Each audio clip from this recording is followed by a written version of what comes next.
phone to be placed in line, and after pressing *1, you'll be prompted for your name. Please also alert our operator if you are an elected official. You may decide at any time before we end today's forum to speak simply by pressing *1. The purpose of today's hearing is to hear directly from the public about what rules the Commission should adopt when implementing this new Broadband Equity, Access, and Deployment Program, which, as I've said, is also known as BEAD. California is scheduled to receive up to $1.8 billion in federal funds to provide grants to build out internet infrastructure in unserved and underserved communities.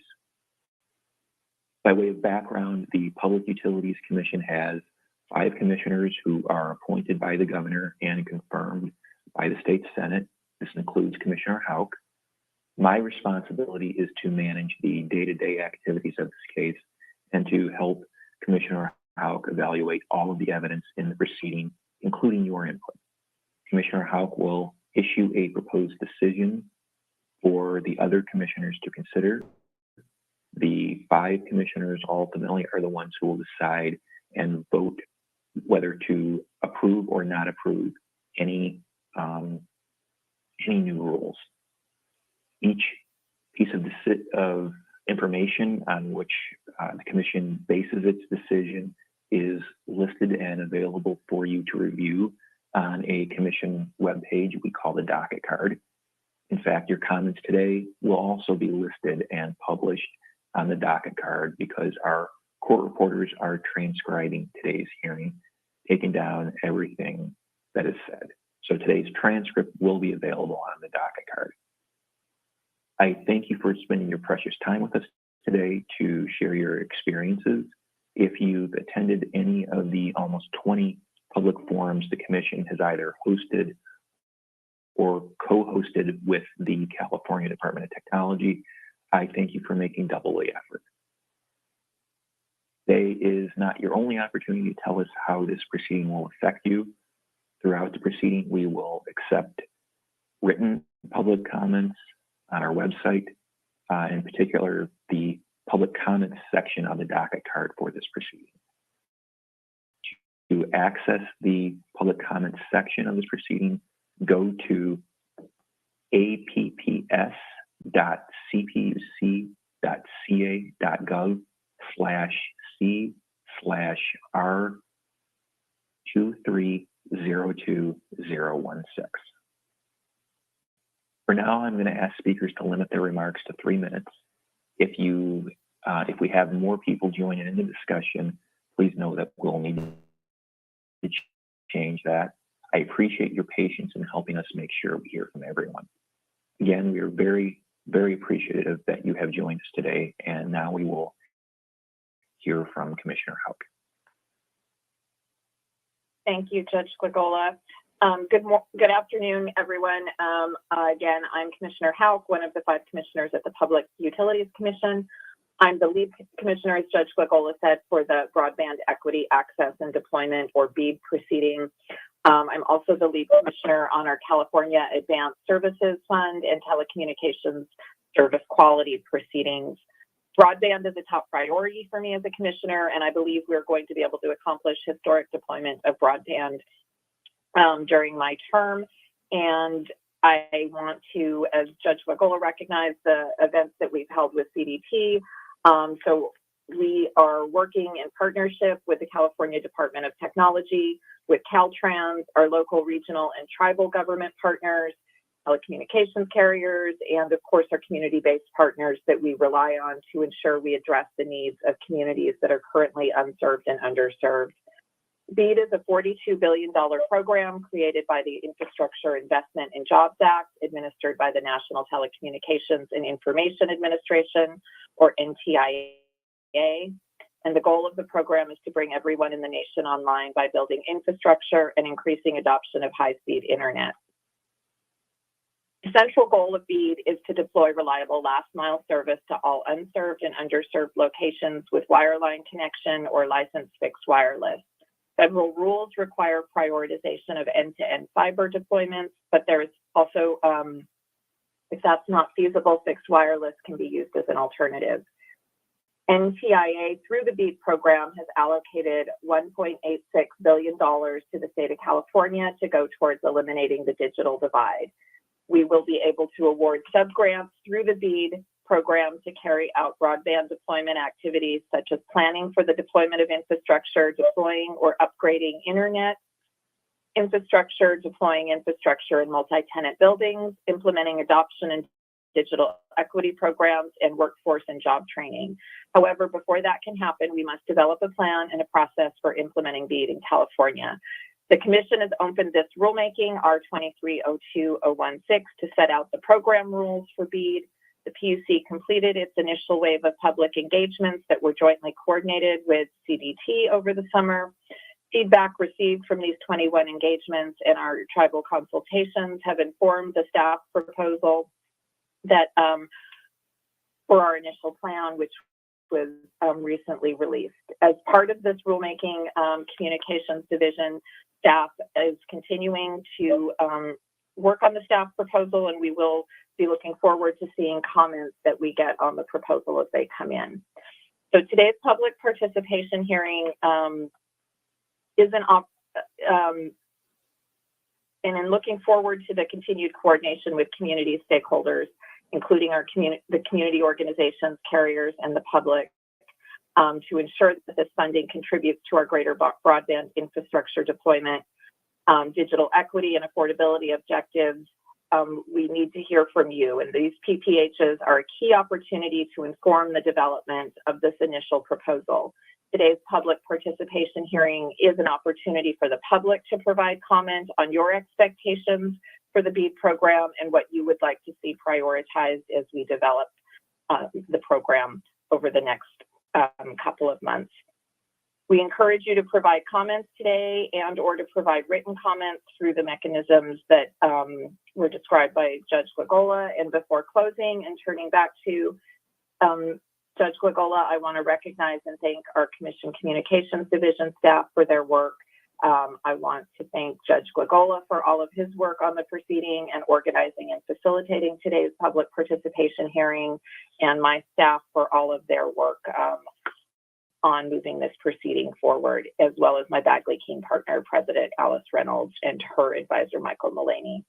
And again, my advisor, Nikki Bawa, is the lead on this for my office.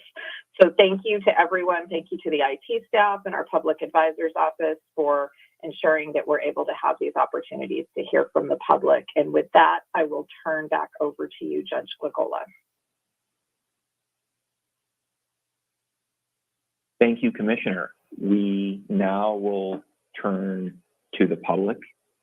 If you want to speak and have not already done so, please press *1 on your phone now, and the operator will add you to our queue of speakers.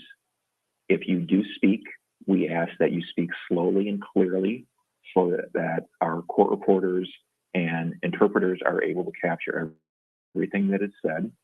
We ask that you state and spell your name, and if you'd like to provide the city you're calling from. You may decide at any time before we end this forum to speak simply by pressing *1. At this time, each speaker will have a time limit of 3 minutes. As I mentioned, that may change depending on how large our queue gets. A chime will be sounded when you have 15 seconds left, and we ask that you wrap up then. We will be able to hear you most clearly if you speak directly into your phone or headset. It is best to not use a speakerphone. With that, operator, could you please proceed to the first speaker in our queue? Thank you. Our first caller is Daniela Espinoza. Your line is open. Hi, thank you. So my name is Daniela Espinoza. It is spelled DANIELLA ESPINOZA. And I'm the Tech Equity Fellow at the Green Mining Institute. In alignment with the goals of closing the digital divide within the state, it's imperative for the Commission to consider and increase acceptable minimum internet speeds above the federal minimums and prioritize speeds that are higher than 100 megabits per second. In many communities which have been historically affected by practices such as redlining, we're still seeing trends where critical tools such as internet access is being withheld from the very groups who have endured long-lasting effects of discrimination in our state. To battle this, it's not enough just to set higher standards. Further action also needs to be taken, and the burden of responsibility needs to be placed on the service providers when it comes to meeting needs.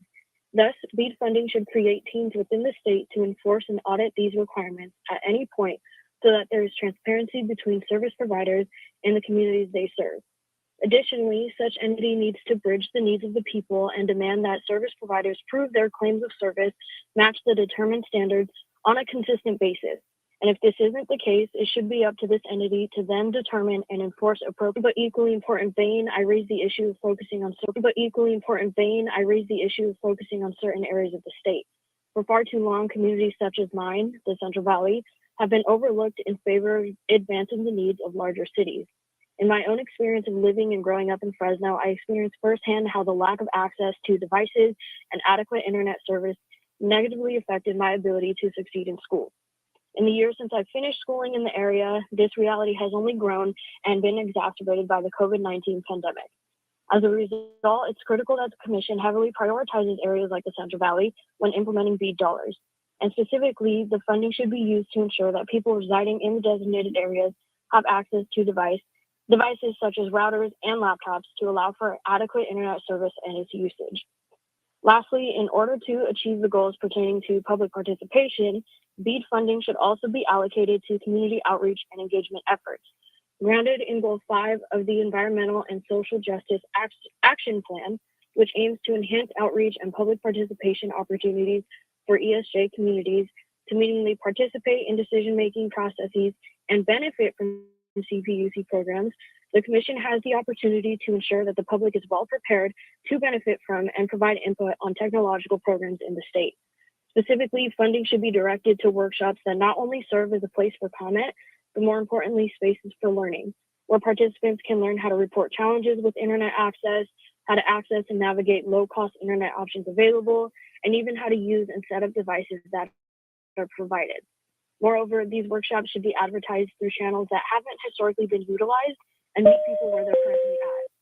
Examples of this can be social media ads or text messaging campaigns in partnerships with groups that can reach users in their respective languages, such as El Tintano, which connects users in the Bay Area to resources and news in Spanish.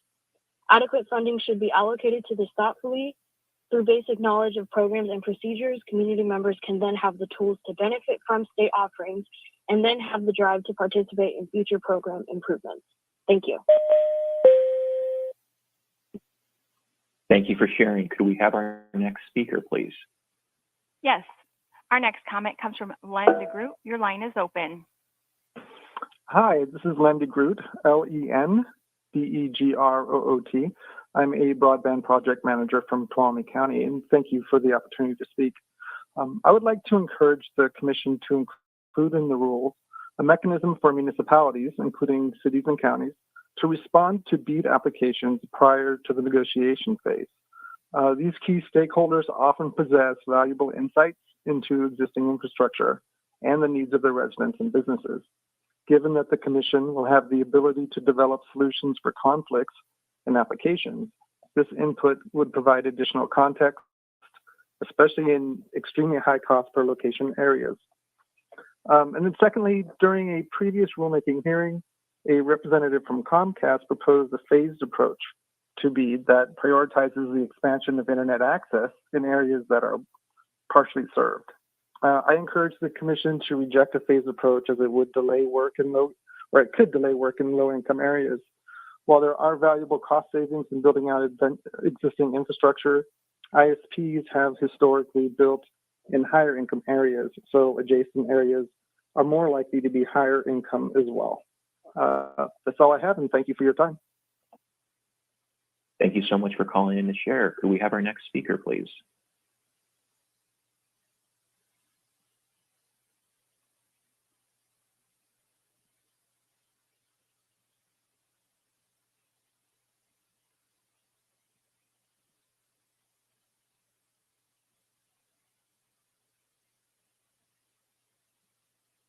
Thank Do you. we Our have our next next comment speaker, comes please? from, Thank you. Lola Please Masri. continue. Your line is open. Hi, my name is Rola Masri, Rola Masri, and I am the Director of Government Outreach for the Environmental Health Trust, a scientific nonprofit think tank that publishes research on environmental health. We urge the Commission to ensure BEAD funding is only used for fiber all the way to homes and businesses, and do not give in to corporate entities that wish to divert this funding to wireless infrastructure. Only fiber will meet the speed, latency, reliability, cybersecurity, and privacy demands of our future networks. Fiber is 50 times more energy efficient than wireless and has the potential to reduce our carbon footprint, unlike 5G and wireless infrastructure, which significantly increases energy consumption. Today, massive regulatory gaps exist regarding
TAMSANCHEZ. I am a resident of Riverside. I have been for a year. I currently live in a very underserved area for internet. Currently, our area, my complex specifically, the entire complex of 750 units has speeds of 25 down and 5 up.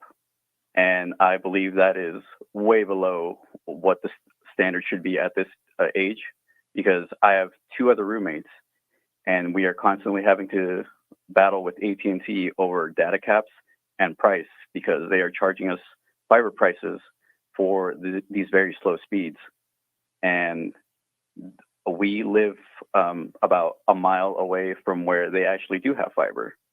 And since October of last year, I have been promised every month that fiber will be coming to our area, and they keep moving the goalposts, telling me, okay, you can sign up at the end of the month. And it has been a year since then, and still nothing. So I hope that all this funding will light a fire in the companies that serve our area, and will get them to actually provide us with internet that's appropriate for our day and age, considering some of us had to work from home for a little while. Поскольку многим из нас приходилось работать в домашних условиях на протяжении значительного промежутка времени. And Поэтому... I will... Hello? Алло? I hear someone else on the line, so I'm not sure what's going on. Either way, Continue, Mr. Sanchez. if you can still hear me, I will... We can still hear you. Can you please continue, sir? Okay. I'm not sure what's going on, but if you could continue. I heard a Russian voice on the other end, sorry. I just want to say I will hope that you use this funding to actually put fiber in our homes too, not wireless, because currently they are trying to offer us wireless. But aside from like costs and energy, I think wireless would be the best for stability. And that's what I would personally like to see me and my friends in our area have. Because right now we can hardly sustain our internet usage in our place, because I have to go to a friend's house just so I don't go over data caps to do my hobbies. And I don't think that's a great way to live right now. But that's all I got to say. Thank you for your time. Thank you for calling in to share. Could we have our next caller, please? Thank you. Our next comment comes from Mark Cowart. Your line is open. Hi, good afternoon. My name is Mark Cowart, C-O-W-A-R-T. I am the Director of Administrative Services Department and Chief Information Officer for Merced County. Thank you for the opportunity to speak. Merced County is requesting the CPUC allocate BEAD funding utilizing the formula used for the federal funding account grant. We further request the inclusion of a provision for a hybrid approach to accepting and approving applications that includes support for applications from existing service providers where they are available, so that funds are effectively utilized following the requirements included in the BEAD Notice of Funding Opportunity document. Leveraging existing infrastructure will reduce costs and maximize the implementation of last mile broadband to underserved and underserved areas of our county. Furthermore, supporting collaboration and coordination efforts between local jurisdictions and providers will ensure that we maximize the outreach and the implementation of last mile broadband to our residents, which is the goal and the spirit and intent of the program in general. Thank you for the opportunity to speak. Thank you so much for calling in today. Could we have our next caller, please? Thank you. Our next comment comes from Max White. Your line is open.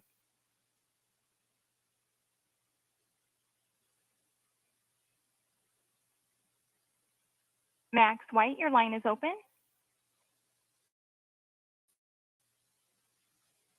Please hit your mute button.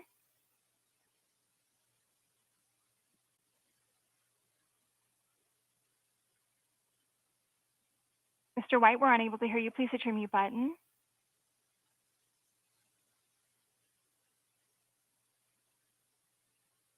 We'll go to the next commenter. Our next comment comes from Yvonne Melton. Your line is open.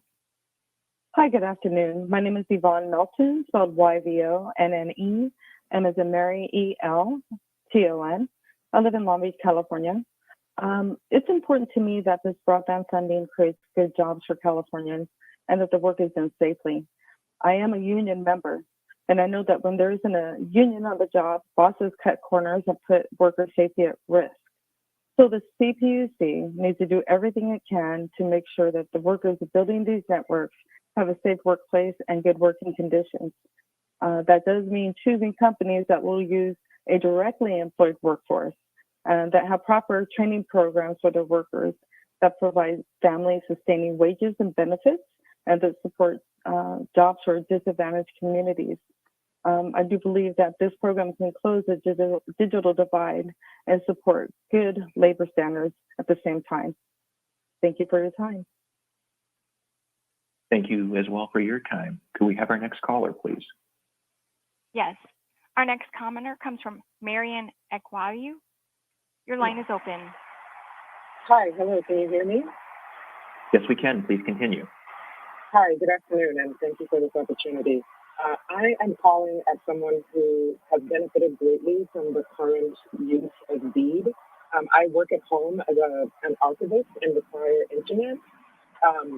Some of the issues that were mentioned before with regards to data caps and loss of wireless have impacted my ability to work from home. My hope is that the current programming will be able to not only shore up some of these drops. I mean, I'm a Spectrum customer. Excuse me, ma'am. Ma'am? Yes. I'm sorry to interrupt you. We're having a hard time hearing you. Oh, my apologies. Yeah, no, it's okay. It's okay. We're trying to make sure that you're transcribed. You'll still have your full time, but please, if you could continue and speak louder. Okay. I will speak. How is this for volume? We need a little bit more. Okay. Hold on, please. Let me. Hi, how is this? Can you hear me Much better better. now? Much Okay. better, yes. All right, I'll start over. I apologize. So my name is Marian Ekwagu. That's Marian. The last name is EKWEOGWU.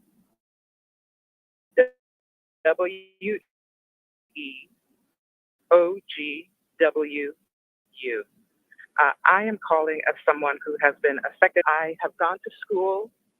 I went to school online. I work online, and so I require constant access, wireless or internet access. One of the issues that I'm hoping will be helped with the current program is shoring up access to the internet. I'm currently a Spectrum customer, and there are times where I hit unknown data caps that make it difficult to work. As well, I think that expanding the current credits that we're provided are very useful for workers like myself who work in not high-paying jobs but have to do them consistently. My hope is that the Commission will maintain those credits along with expanding access to internet users. Thank you very much for the time. Thank you so much for calling in. Do we have any callers on our Spanish or Russian lines?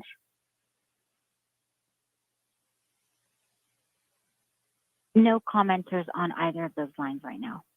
Okay, thank you very much. Could we please continue with our the next caller then?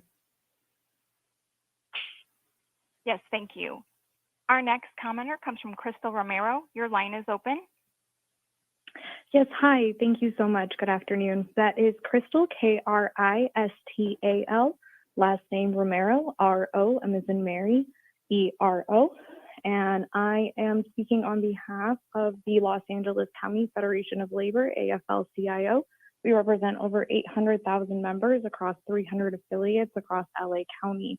And it is incredibly important to us as a County Labor Federation that the CPUC does everything it can to make sure that the workers building these critical networks have a safe workplace and good conditions.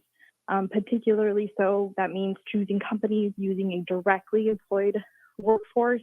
We've seen a lot of issues around independent contracting and skirting wages and safety regulations. So we want to ensure a directly employed workforce that has proper training programs, family sustaining wages and benefits, and support for our disadvantaged communities.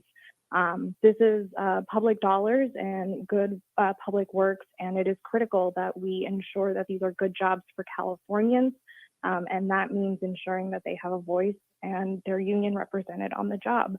So we urge the CPUC to do everything in its power to ensure that these workers are skilled and trained and have access to the representation that they need. Thank you so much. Thank you for calling in today. Could we have our next caller, please? Yes. Our next comment comes from Jadri Polam. Your line is open. Hi, my name is Jabari Pulliam. That is Jabari. Pulliam's Pulliam as in Mary, and I'm calling from Vallejo.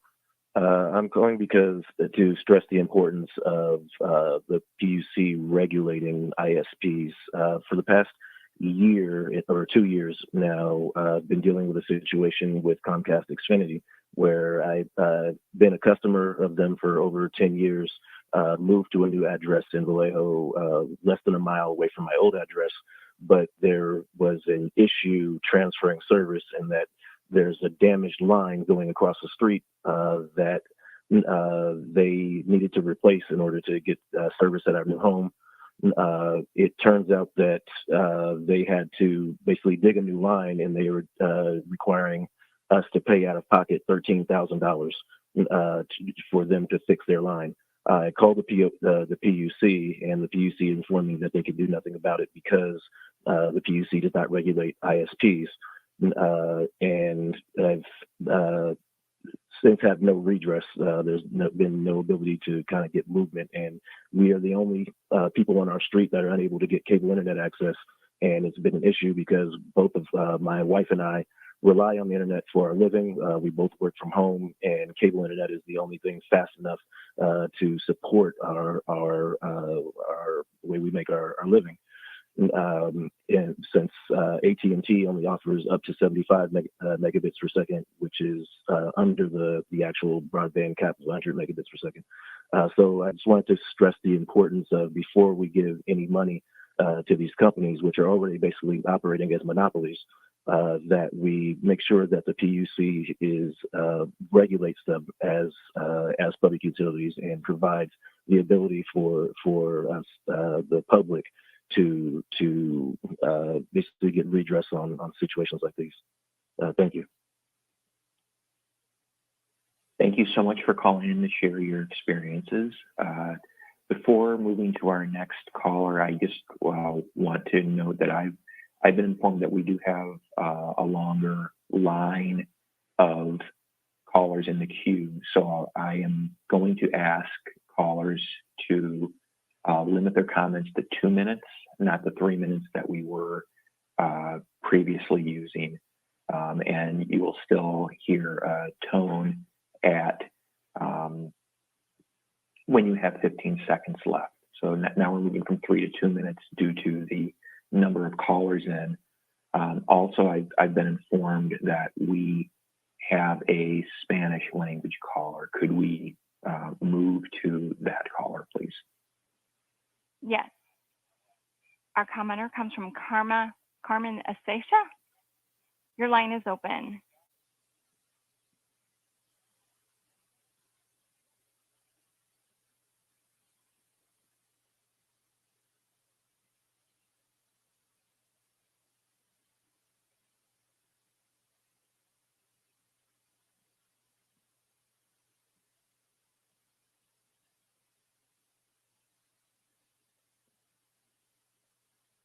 Of the mobile homes, and we are very close to the light towers. This causes interference in such a way that the computer turns on, and we need to wait from 10 to 15 minutes for the computer to connect.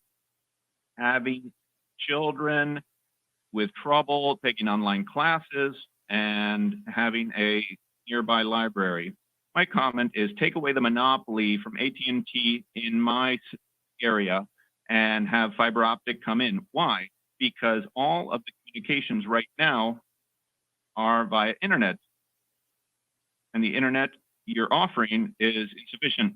I applied for the programs, and even if I had the program, they charged me. I paid about an hour.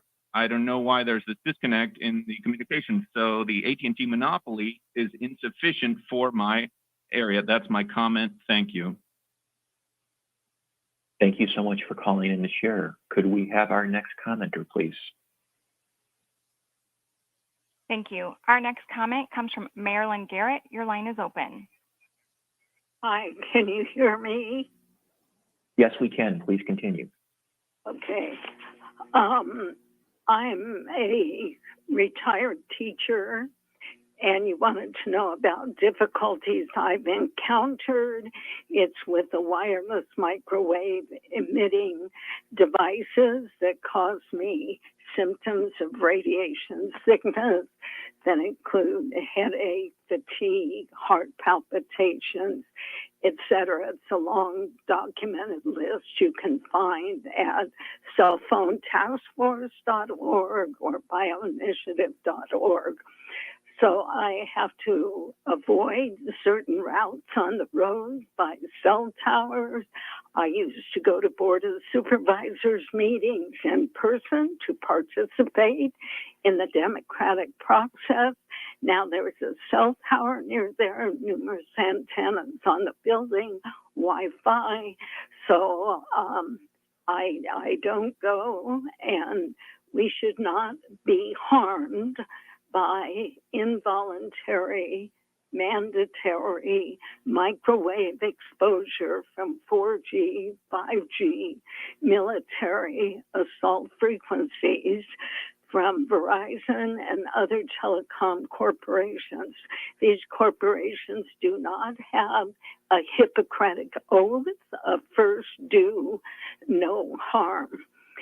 I have gone to school district meetings to advocate for removal of the harmful Wi-Fi, and I asked them,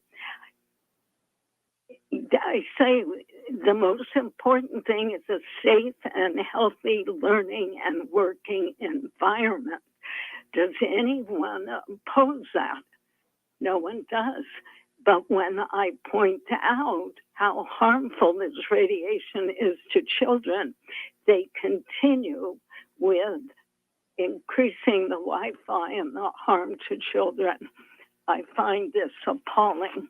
In addition, there was a cell site. I lived in Aptos, and the antennas that are going up massively are very damaging to everyone, including the birds and the bees and all the children. This technology needs to be removed and replaced with wired internet. Thank you. Thank you for calling in and sharing your experiences. Could we have our next caller, please? Yes, our next comment comes from Anisha Hintornani. Your line is open. Good afternoon. My name is Anisha Hingorani, ANISHA HINGORANI, and I am a policy manager for Chinese for Affirmative Action. We are a direct services and policy advocacy organization based in San Francisco, Chinatown, where we support very low income and limited English proficient clients and community members in accessing language services, jobs and educational opportunities, immigration support, and civic engagement opportunities. San Francisco Chinatown is a digitally redlined community where the lack of access to high-speed broadband internet has serious health, employment, education, social, and civic engagement repercussions.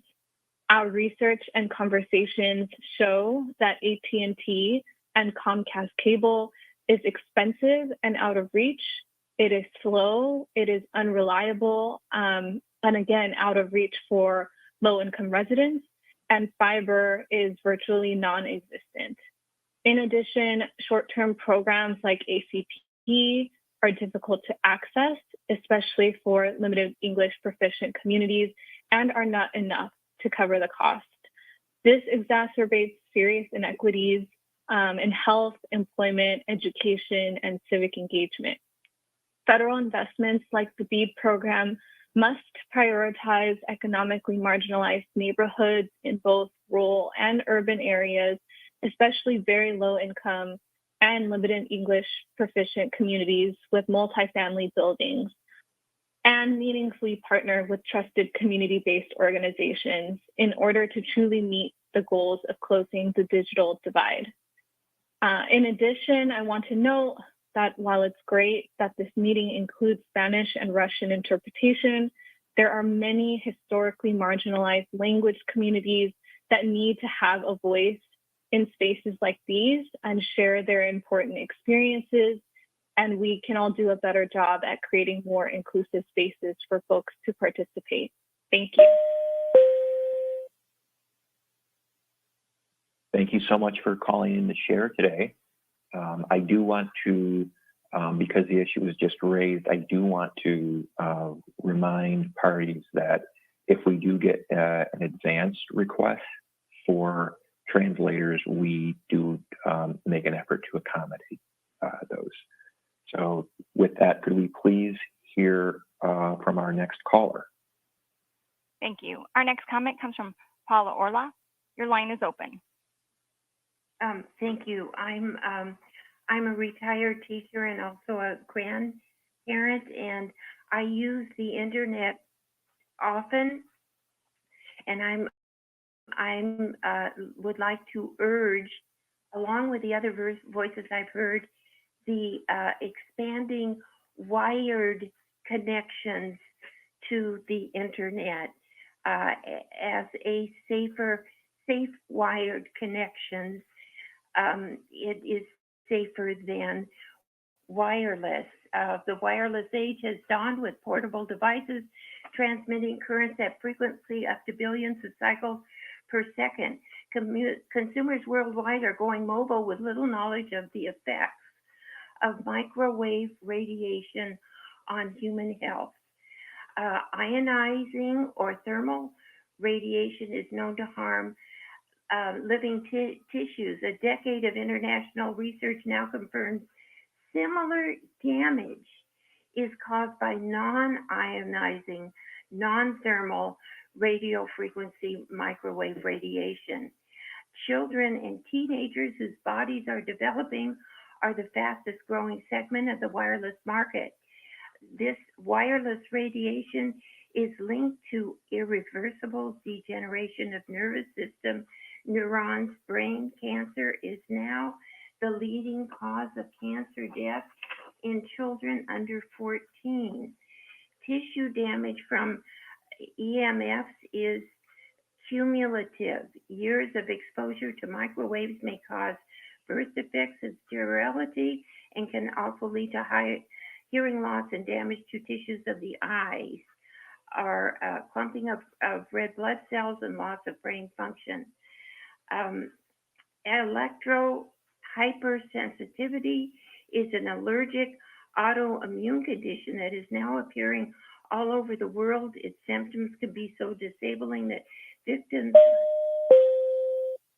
these electro hypersensitive people are like canaries in the coal mine. Everybody is affected. Please support wired internet connections. Thank you. Thank you so much for calling in. Could we have our next caller, please? Thank you. Our next comment comes from Caroline Holman. Your line is open. Thank you.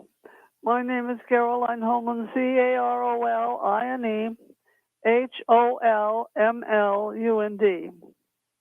And I'm a person who has worked in technology for 25 years, and I retired from Hewlett Packard about 10 years ago. I have hypersensitivity to electronics of all sorts, from working in the labs, being unprotected, and still today there's no protection. We need to remember that people get sick from this stuff, and it happens every day. Different people get different illnesses and everything from cancer and so forth, but they can't pinpoint anything, so as a result, it's still going on, and it's affecting our children, the birds, the bees, the flowers, and the trees. We need to protect us, the people, before it's too late. It's affecting the whole world. I try to go to meetings of the county and report my experience and learn what's going on, and I couldn't stay there more than 2 hours without repercussions for over a week. It just took all the energy right out of me. I had to step down from doing service at the county, even though I wanted to. And I'm here to speak for those that are underserved by being protected, especially children and butterflies and bees and birds and trees. It's affecting even the trees. They're dehydrating. You understand, we're in a microwave oven, basically. It's an open microwave system. What is that going to do? What does it do when you put things in the oven? You cook them. We're getting cooked, like it or not, and some people are being cooked faster than others because of their proximities to the various devices and their use. So please, commissioners, look at that and go wireless. Do what you can not to go wireless, rather to go to wire or some fiber. Fiber is the best. Thank you very much. Bye now. Thank you for calling in to share. Could we have our next commenter, please? Thank you. Our next comment comes from Satomi Rash-Ziegler. Your line is open. Hi, my name is Satomi Rash Ziegler, Satomi Rash Ziegler, Rash-Zeigler, and I'm the Managing Director of the San Diego and Imperial County Labor Council.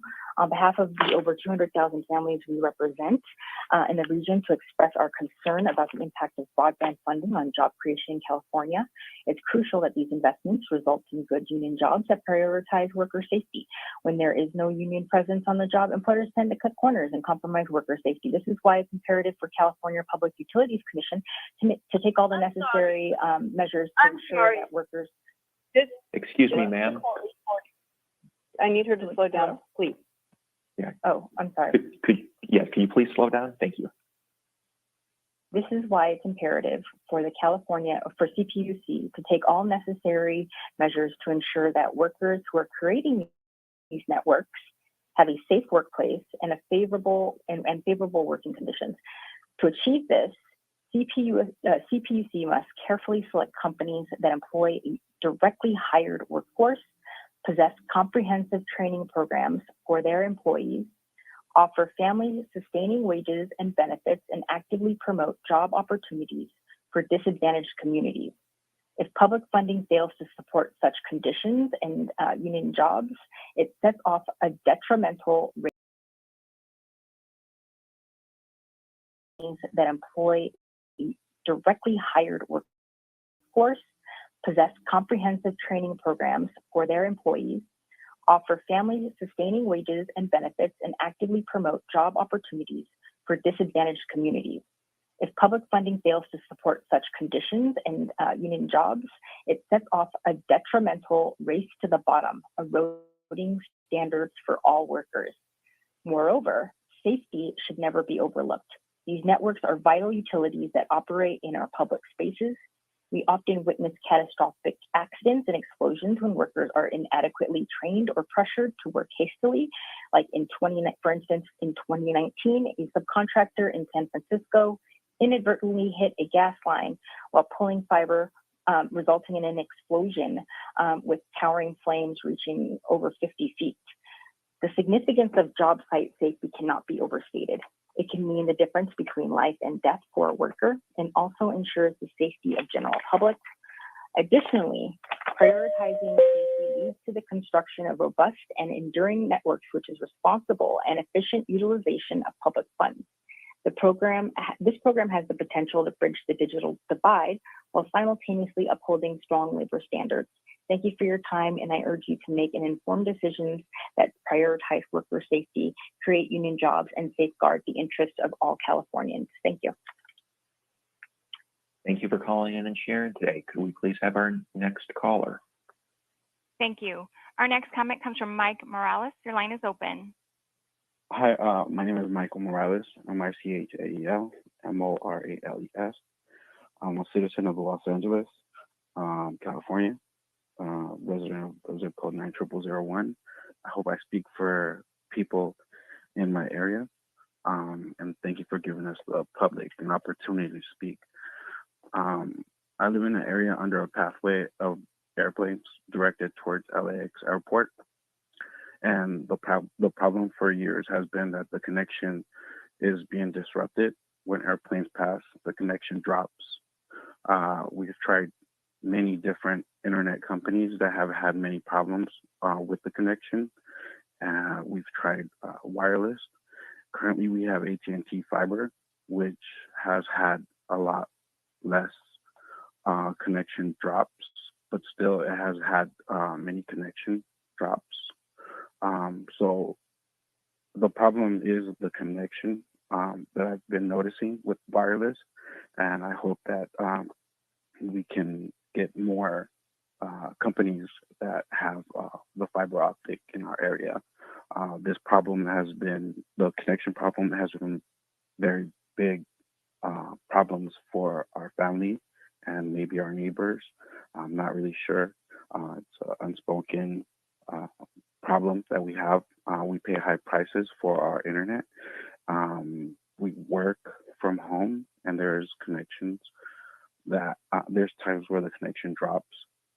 Also, there's been times when we've had to take high-stake tests that we have to go to certain locations in order for us to have a good connection.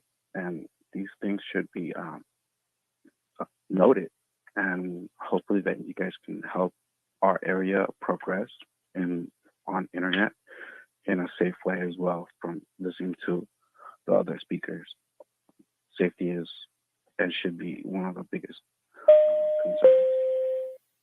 Thank you. Thank you for calling and sharing. Could we have our next commenter, please? Thank you. Our next comment comes from Kenneth Williams. Your line is open. Yes, good afternoon. Thank you for giving me the opportunity. My name is Kenneth Williams, Kenneth, last name Williams, Williams. It's important to me that broadband funding create good job in California. I'm a 40-year technician for AT&T, retired. I know what it takes to put in a proper network. I know that in fiber optics, as opposed to in copper, if you lose a pair, it causes one home, two wires, it causes one home. If this fiber is not installed correctly, you could lose a town, a city, a community, depending on when the fiber is cut. You need to have good training and safety training. As a technician, I've seen what happens when you are not trained to climb a pole and you climb a pole that's energized. The injuries are horrible. I've seen what happens when you dig into the ground and you don't know where you're digging at, and you hit a gas line or you hit an electricity line. The other part I want to talk about is being sure that there are community workforce agreements in these particular arrangements and proper training. Because if it's installed right, this fiber will last a lifetime. If it's installed poorly, it will gradually erode and you will have a lot less than if you lost the copper cable. There's also a maintenance component where we need to be in these communities, training people in the communities to maintain the fiber after the initial investment. Because nothing is worse than making an initial investment. It goes bad and you have no way to fix it, and communities are left in worse shape than they were before. I can't emphasize enough the safety. I can't emphasize enough the way that good training, high road training programs, and the proper training within communities not only build communities, they build families, and there could be generational benefits to this by taking a family and giving them a way to earn a living wage. I urge the commission in your scoring to take this into consideration, the safety record of the company, to take into consideration of the quality of the work that needs to be done. So we only have to do it once and we do it correctly. And thank you very much for the time. Thank you so much for your feedback today. Will we please have our next commenter? Thank you.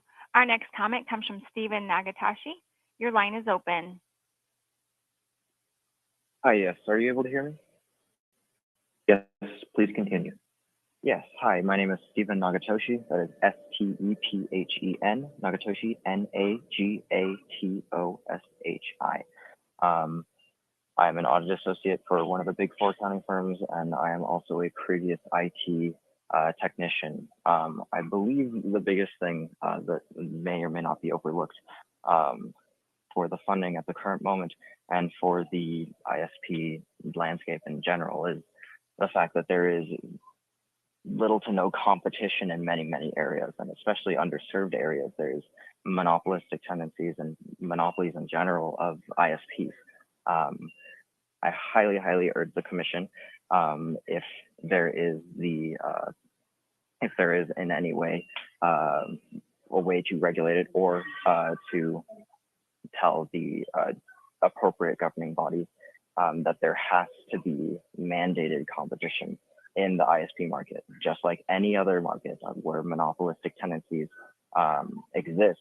There's not going to be any way that any of the ISPs are able to lower their prices or in good faith keep any sort of repairs online or keep any sort of updating to fiber in general or to any internet line.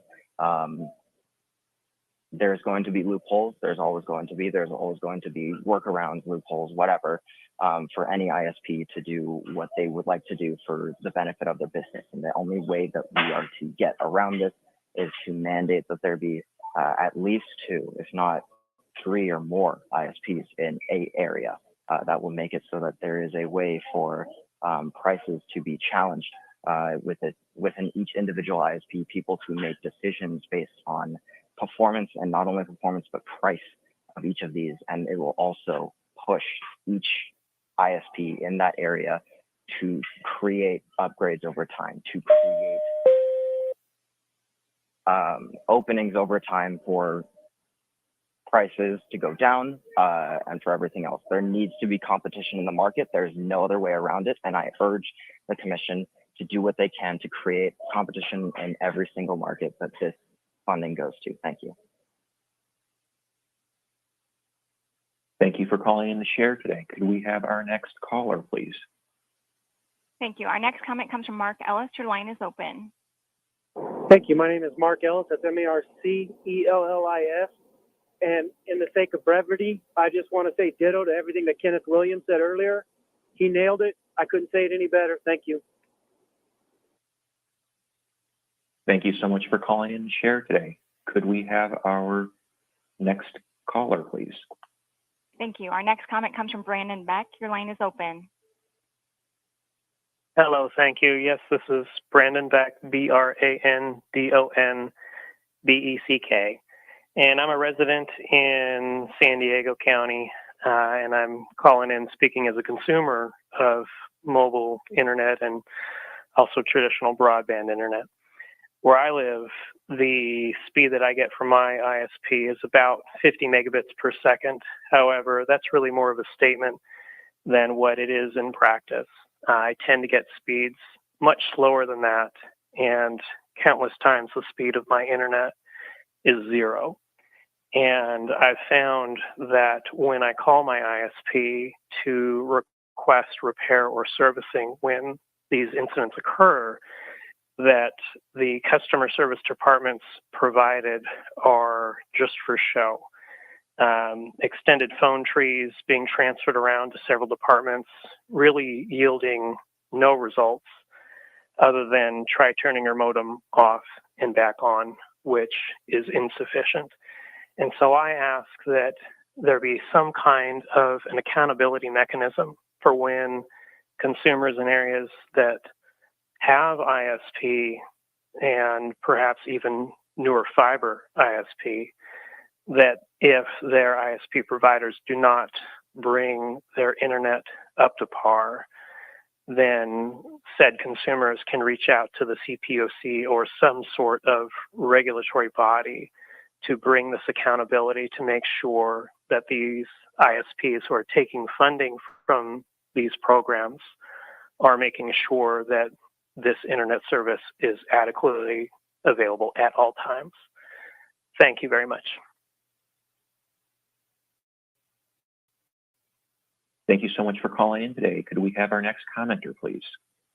Thank you. Our next comment comes from Chris Bell. Your line is open.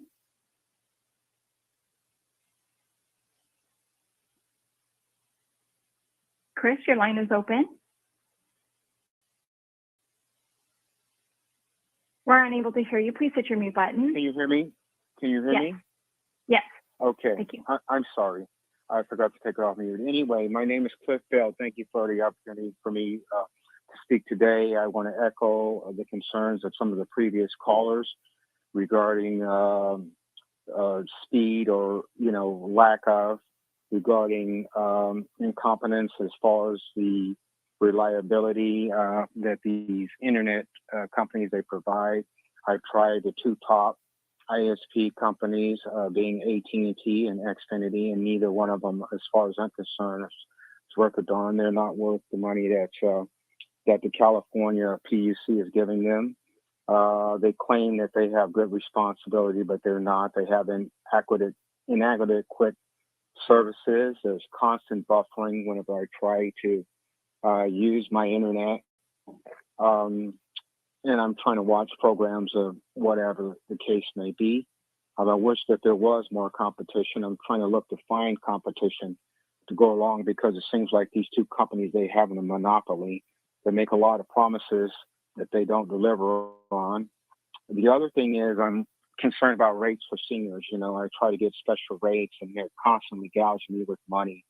They will go into your bank account, get your bank account information, and then they go in pretty much and take what they want to take and say, well, we're charging for this or we're charging for that. I think that something needs to be done about that. I had to stop having them go in and just pay directly myself rather than have automatic payments, and when they penalized me $10 for that. So I had to end up paying more. So the bottom line is that I would just like to have better rates for seniors. I'd like to see more reliability, some consistency as far as service, and stop with the inadequate services and the claim of responsibility of what they represent and what they will give you when they actually don't do it. They don't provide the services that they have.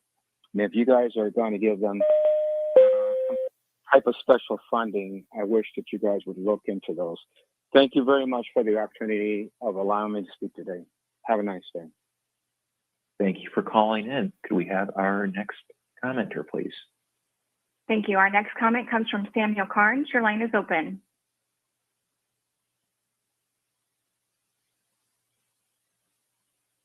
Samuel, please hit your mute button.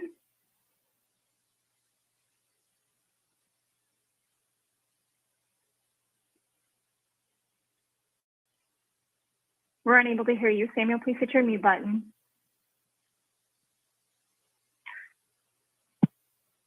Now, hear me?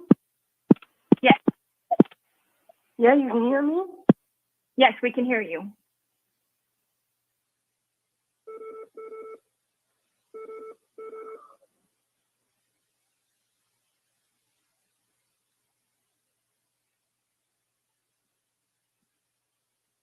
I think that call may have dropped off. Okay. Our next comment comes from Linda Ott. Your line is open. Linda Hobbs? Yes, thank you. Oh, okay. Good afternoon. My name is Linda Hobbs. I am a 75-year-old African-American disabled public school teacher who loved teaching 18 years in South Central Los Angeles.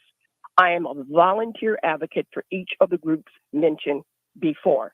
I was hospitalized 12 times in 2022 for COPD, and my daughter had to move me from Los Angeles to Sacramento and then return me 5 months later so my Los Angeles doctors could work with my lung problems.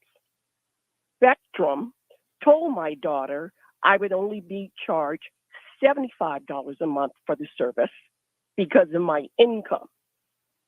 Spectrum charged me $150 the full rate. I feel that Spectrum has placed negative credit on my credit report, and they're continually contacting me for the extra money. I am in hopes that the commission will resolve this for all seniors and disabled people by requiring companies like Spectrum to automatically apply the $75 per month credit when we prove with our driver's license we're seniors or our doctors establish we're disabled. Thank you so much for letting me speak on all the groups that I volunteer and help, and that's why I need my internet to keep helping these underprivileged groups. Thank you. Thank you for calling in today. Could we have our next caller, please? Thank you. Our next comment comes from Dennis O'Flaherty. Your line is open. Yes, my name is Dennis O'Flaherty, O-F-L-A-H-E-R-T-Y. I'm an employee of the Santa Rosa Junior College. I work in the IT department. In 2017, I lost my residence to the fires and I had to relocate to my sister's residence on Sanford Road. When I got here, I was kind of shocked to discover that she did not have internet, and the only available internet service was from AT&T for a maximum of 6 megabits a second download and 1 megabit up. Since that time, the service has slightly improved, but has not really improved much at all. So I wanted to say that many of us here who are speaking about issues. We're kind of in isolated areas, so we can't really congregate and form groups or committees or organizations. We're sort of single voices who are trying to reach out for government support to be able to come in and oversee the supervision of these internet services, mostly which are monopolies, and assist us in getting some improvement, and including having a forum where we can go that's in continued use, where we can report the progress on their lack of progress or any kind of developments or services. So that's the primary thing I wanted to say, is that I've written many letters, including to the White House, and so far the only response I've gotten was from the Department of Agriculture, of all places. So I would like to see that these forums continue and they're not one-offs, and people have the opportunity as single individuals to come together with government support so that they can provide the oversight and the incentives for these companies to improve the service. Thank you. Thank you so much for calling in and sharing today. Could we hear from our next commenter, please? Thank you. Our next comment comes from Delia Johnson. Your line is open. Good afternoon. Thank you. My name is Delia, Delia Johnson, Johnsson. I live in Willowbrook, California, which is a part of Los Angeles County. I'd like to know a couple of things, so mine are kind of questions. There was a mention about the staff proposal that is supposed to be available so we could see what plan has already been drafted. So if that could be made available through the internet, we'd appreciate it. Also, I've heard some wonderful suggestions. And as far as accountability, okay, so what we really want is fiber, because we're in an area that's underground and the wiring is underground and it's copper and it's rotting. It's been in place for years. So fiber is where we are and where we want to be. I represent a nonprofit, an informal community group. And I hope many of them are on this call, but we will be trying to track this. So we'd like some advice on how to do this. Some of the things that have already been aired as far as a complaint, the accountability is essential. So in a complaint center where people can lodge their concerns about what's going on. And then I heard also, some reduction. So accountability as it relates to them losing funds if they're not living up to the standards that they have made in their proposal. I thank you for this opportunity, and I look forward to hearing the follow-up activities that are going to take place with this commission. Thank you. Thank you so much for calling in today. If I could just remind members of the public who are interested in reading the staff proposal, if you can go to the commission's website and particularly go to the docket card, you will then be able to type in the proceeding number for this proceeding and get access to the staff report. Our proceeding number again is R23-02-016.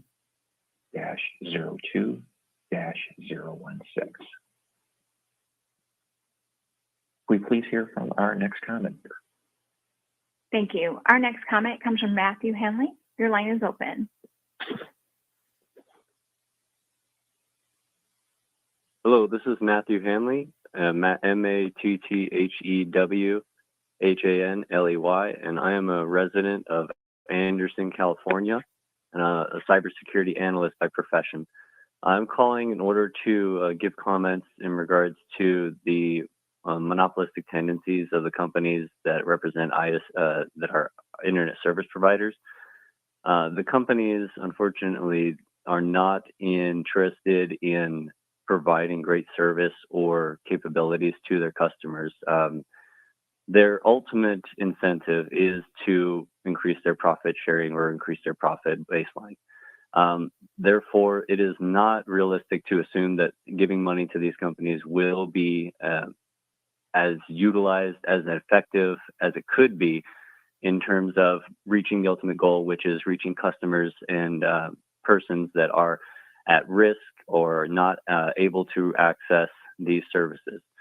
So it is highly recommended that any funds be distributed for with all capability to ensure accountability of this, or the ability to deregulate or to regulate these companies in a way. So they may be changed to public utilities or introducing competition. But currently the standing is that it is not capable for them to be anything other than interested in their own profits. The greatest way to accomplish this would be public regulation of these companies.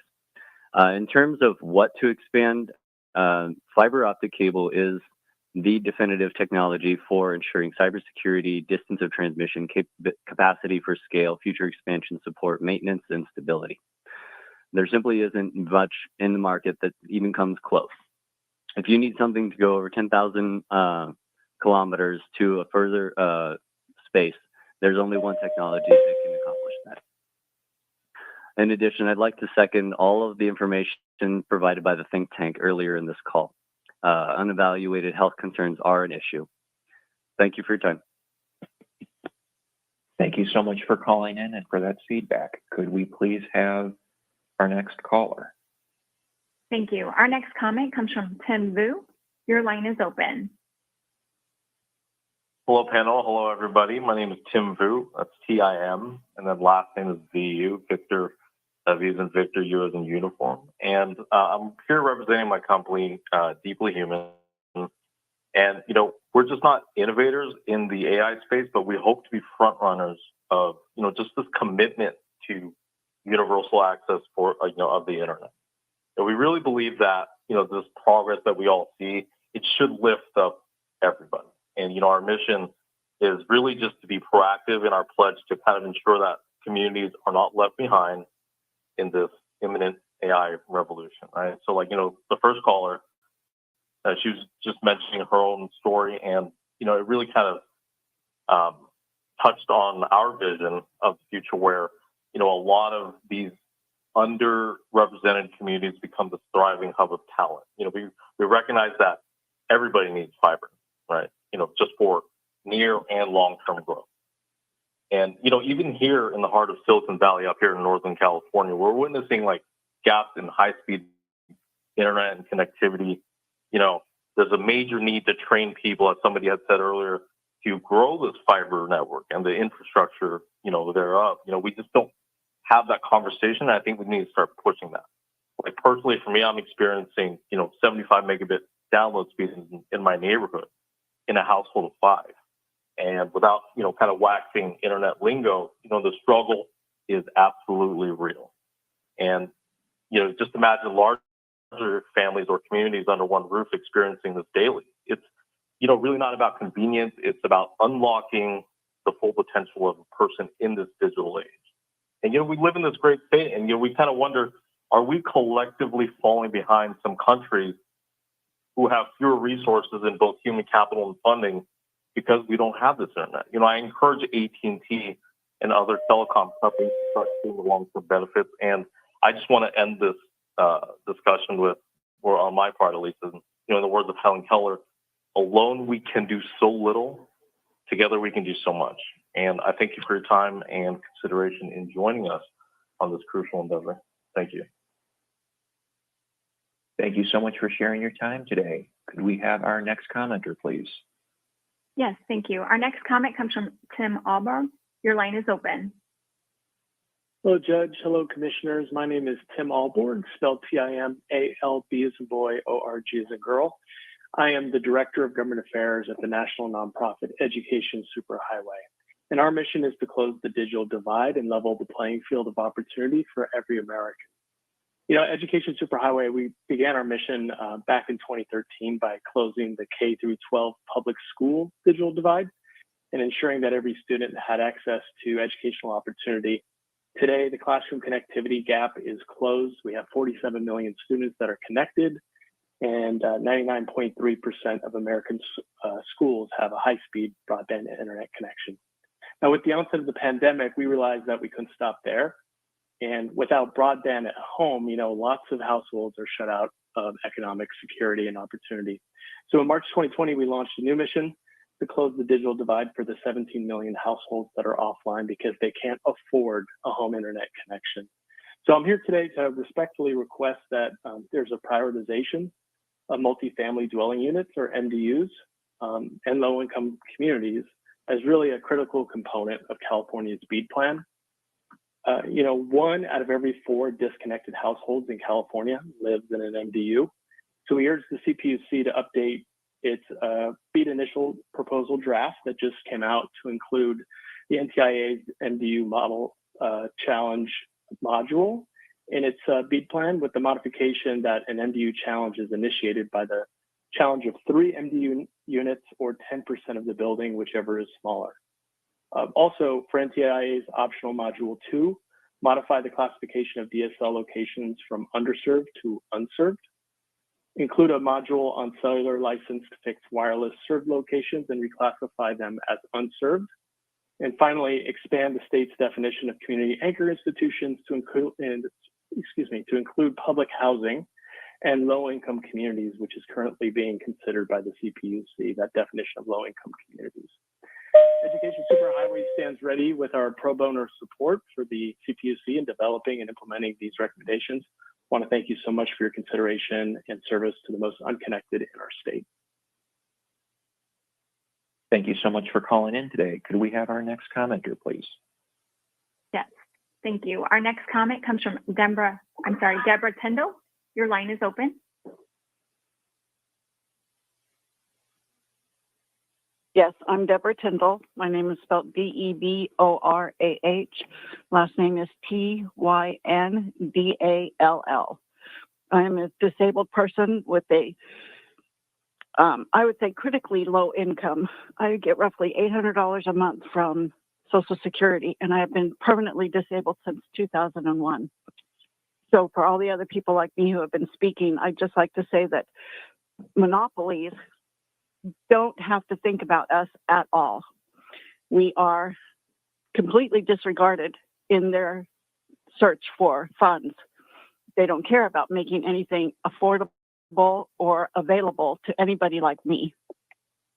I have had AT&T for my internet for about 6 years. I live in HUD housing, and my internet has cost me $10 a month because I am on an access program. Since I tried to get a home phone through AT&T, they have been harassing me. At least every month I get a bill from them for something when I don't have anything other than my access.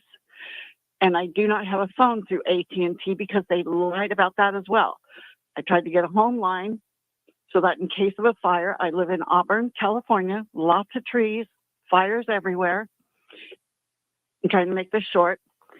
And they told me that the phone would be $30 a month. It ended up being $58 a month. They didn't send me a phone. They didn't send me a phone number to use, and they still billed me. In 1 month, they took more than $300 out of my checking account to pay for my phone service that I didn't have because they never told me what I needed. And I put PG&E in the same bracket because they have no way for me to keep my bill in check as a low-income person.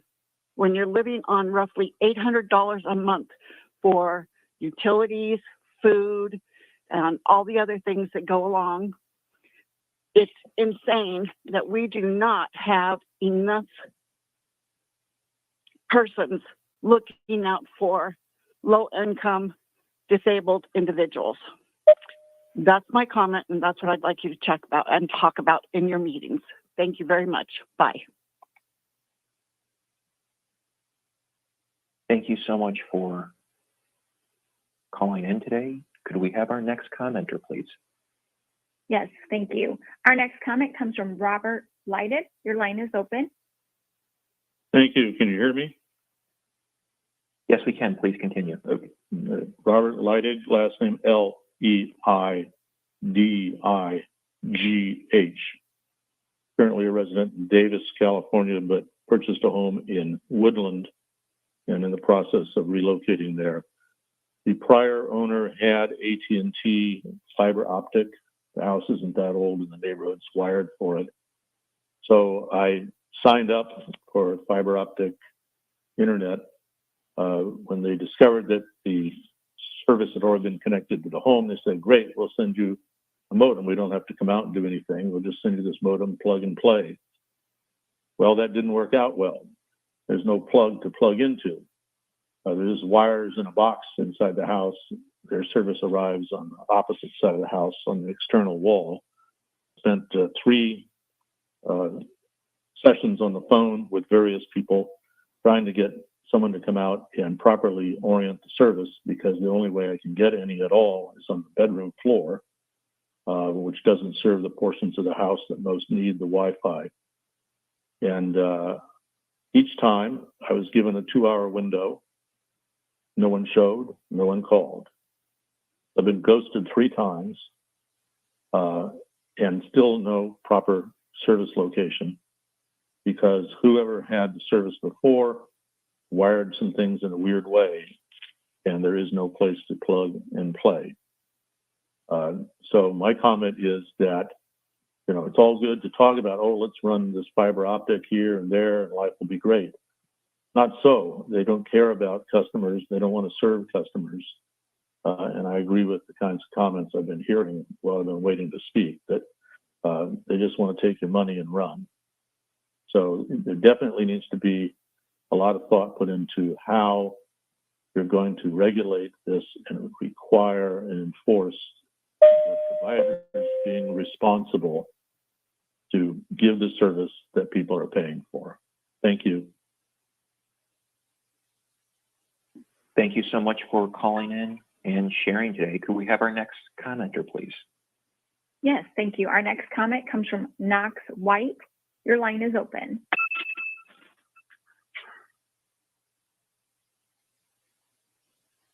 Hello, can you hear me? Yes, we can. Please continue.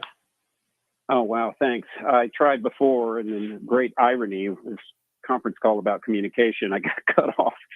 I had a couple of things to say initially. My primary, and I've heard so many things with which I agree, that the whoever is awarded these contracts needs to be, a shortcut is to make sure that it employs a union workforce. I also agree that these providers should be treated as a public utility or through some other mechanism regulated in order to address all of the, tragic tales we've been hearing about people being wrongly billed and getting crappy service. So, by the way, am I speaking too quickly? I think we're hearing you fine, sir. Okay. Please continue. Thanks for asking. Well, in light of the fact that these resources are being supplemented and funded as a public good, it should be subject to some form of regulation. Either treat them as a public utility or just regulate the private providers, because Lord knows they're making, obscene profits, and they have been for decades. And then the final thing, and as long as we're talking about quality, like just about everybody hasn't actually mentioned the sort of things we're subject to as internet users. And this is really what I'm hoping can somehow be addressed. As long as we're going about the process of running fiber, I strongly support fiber. It's a better technology. It's less. There's a lot less risk. I know that there's a more upfront difficulties in establishing these networks securely, and redundancy, which used to not be a problem with DSL. You just go to another pair of copper. But I know that it takes more to run it. But once it's run, it is such a superior thing. And I also agree that there should be, and maybe funded through this program, through the BEAD program, some robust research about what all of our collective exposure to microwaves means in terms of a long-term health. Because I agree that with the profits being so obscene, everybody's just in this heedless effort because we all get Amazon, we get all these benefits from internet ubiquity. But the truth is, nobody ever stopped to pause and say, what is the downside? And this brings me to my final point. The internet has been a net benefit in so many ways, but at no point has there been any dialogue about how to make the comments on the internet, the traffic of the internet, especially in social media, truthful. As long as we're going about feeding this into all these households, it seems like there should be at least as robust a dialogue into hold bad actors like, I don't know, Alex Cox or whatever, culpable for, not Alex Cox, but culpable for spreading falsehoods on the internet. And also there should be some way to prevent access to all of the spam calls and email spam that we're subjected to. And it's such a time waste for, I'm pretty sure, all of us that have been on this call. Thanks so much for hearing my comments. Thank you so much for calling in to share. Before continuing, I just want to mention to some of the folks who have been calling in with billing questions. You can contact our Consumer Affairs branch, and there's a couple of ways to do that. One is by calling during the normal business hours, which is 8:30 to 4:30. That number is 1-800-649-7570. You can also reach the Consumer Affairs branch by email. That's consumer-affairs@cpuc.ca.gov. Would we please hear from our next caller? Thank you. Our next comment comes from Tim Steed. Your line is open. Hi, good afternoon. My name is Tim Steed, Timsteed. I'm the Assistant General Manager at the Orange County Employees Association.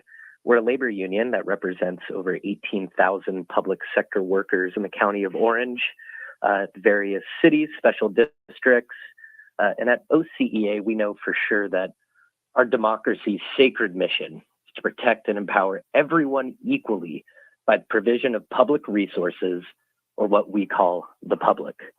The public certainly shouldn't be engaged in a race to the bottom.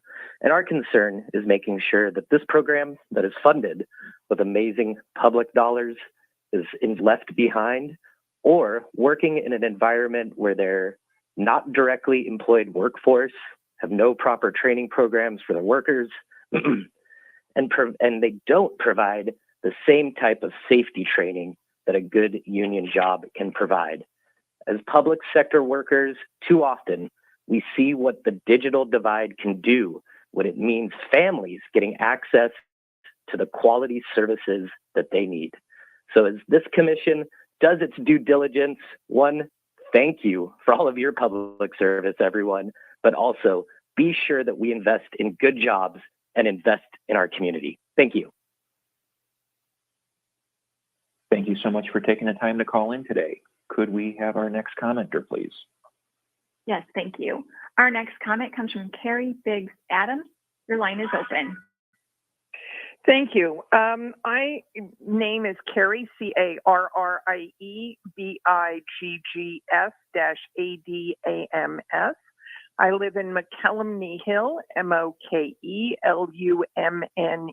Hill, in Calaveras County. I'm in the foothills, and I am very much in favor of broadband coming all the way to my house. I have no choices. I spent 6 months when I built my house just trying to get any form of internet to be able to work from home or be able to work from my house.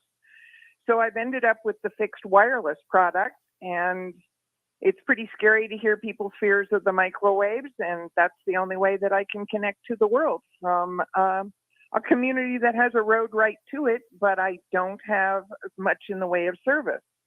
So while we're putting all of this money into broadband funding, I hope that it will create good jobs for Californians and that these will be good union jobs. I'm a union member. I know that without a union on the job, bosses can cut corners, worker safety can be at risk. I heard someone mention that horrendous gas line explosion in San Francisco. I was living there at the time. It was a terrifying experience. And I know that those were contractors who were not fully trained and fully aware of what they were doing.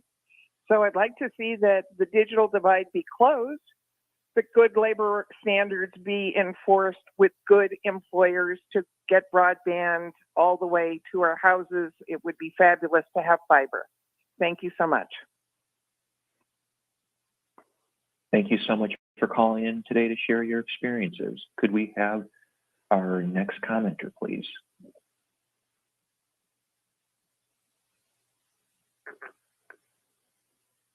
fabulous to have fiber.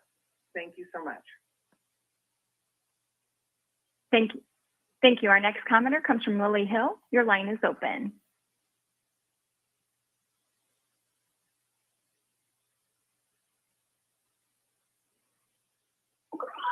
Lily, your line is open. Please hit your mute button.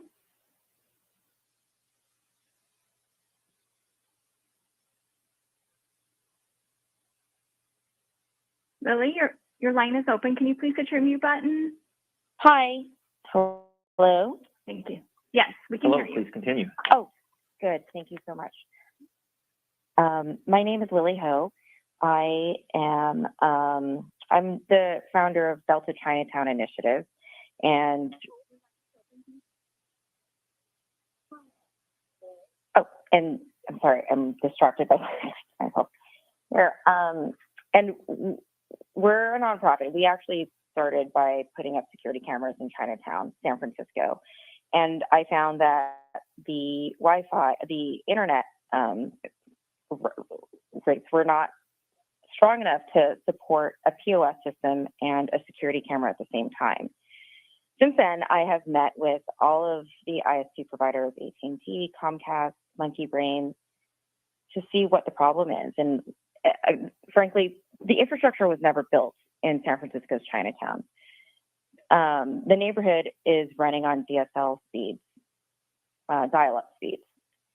And I know there was a caller that called in earlier that was, speaking to Chinatown, but I am actually the only community-based organization. I am the only nonprofit that's working on this issue. I hope that when you are writing out how you plan to, give out these grants, that you would make room for organizations like myself, and not just to say, the city of San Francisco. They haven't done anything. They really have never done anything for the community when it comes to putting in faster internet. I think there were some experiments here and there, but there's really been no long-term sustainable solution. But I am working on that, and I hope that you make room for organizations like myself to be able to apply for these grants that are critical to a small, tiny organization like myself. So thank you very much for your time. Thank you so much for your time today. Could we have our next commenter, please? Yes, thank you. Our next comment comes from Anna Rayner. Your line is open.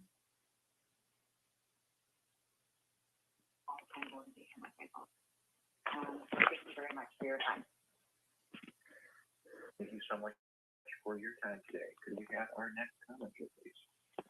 Yes, thank you. Anna, your line is open. Comes from Anna Rayner. Your line is open. Hi there. Can you hear me? Yes, we can. Hi. My name is Anna Rayner, A-N-N-A Rayner, R-A-N-E-R. I live in Los Angeles County in a town called Tahunga in the foothills of the Verdugo Mountains. My cell phone carrier is AT&T. My landline and my internet connection is with Frontier.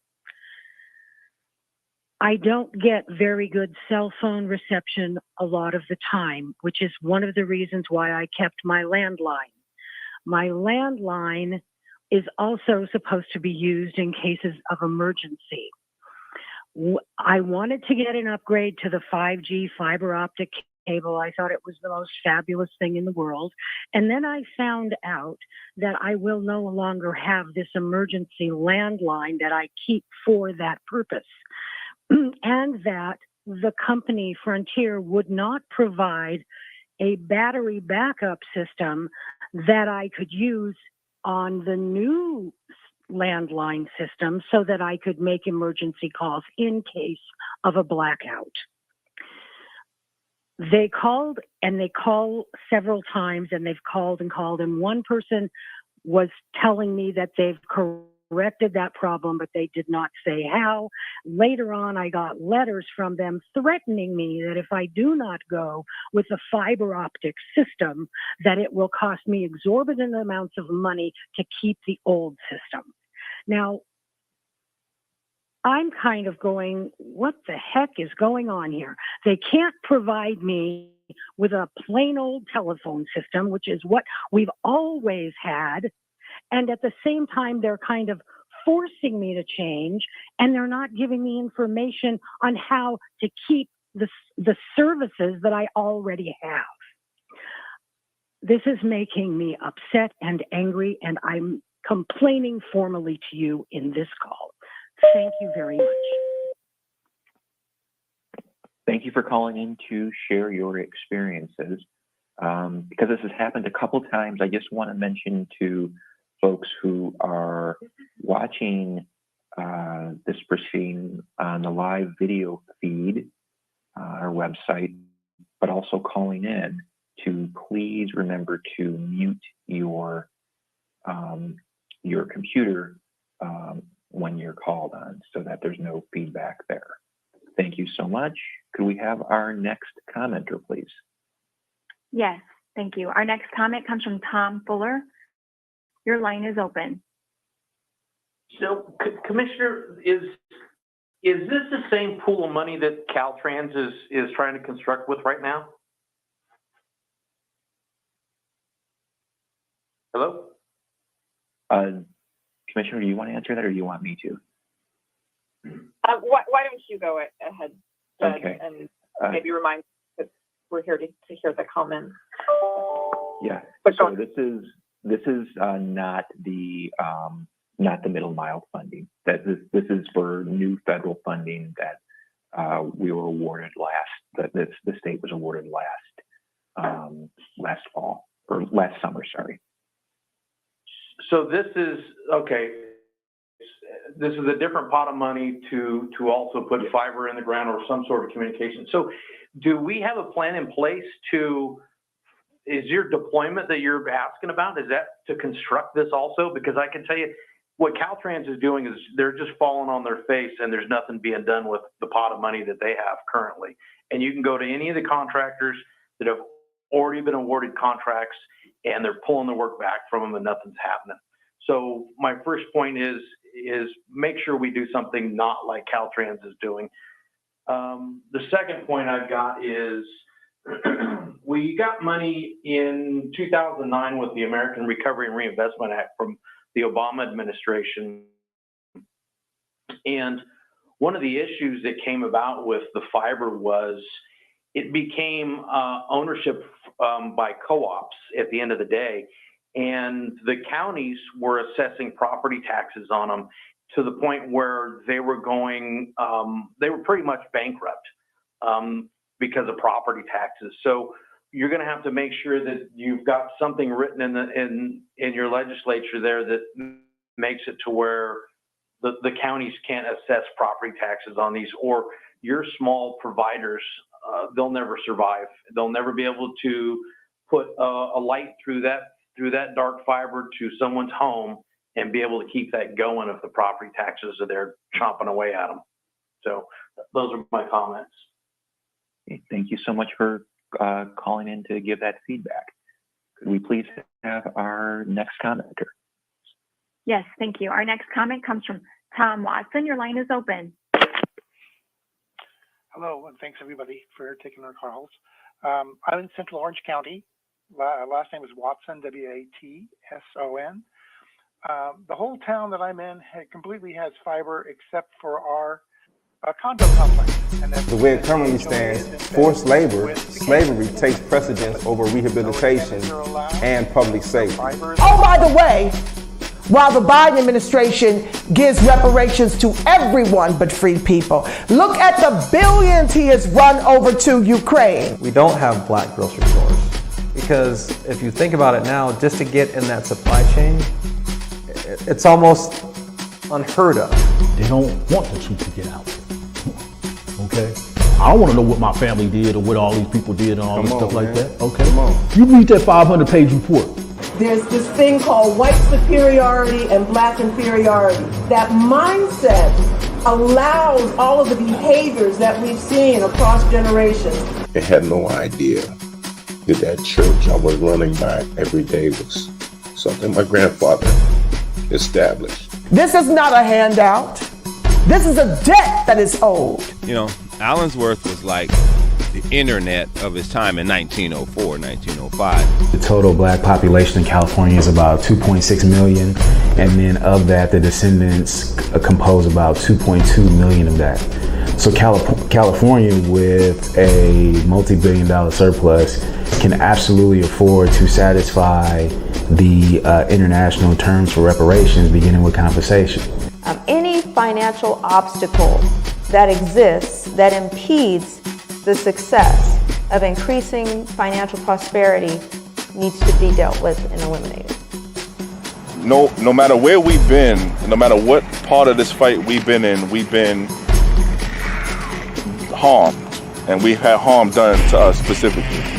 When I got to Los Angeles, this was some of the worst segregation I'd ever seen.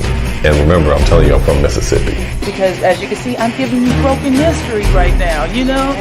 But I had to give it to you guys today. I said, no, I got to show them this because it's so precious and nobody really knows about it. Overnight, it's like, oh, it's no longer the quarters, now it's Lincoln Heights.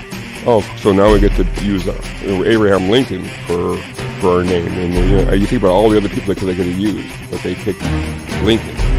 And I think that's sort of a stereotypical of what they do. There wasn't any black restaurants. As far as black business and weed, it wasn't none. Black people don't have that kind of luxury. Our historically black communities have been redistricted multiple times. Why has it been easier for other groups than us? Because of anti-black hatred. Now listen, if you can't handle the TR room, don't tune in.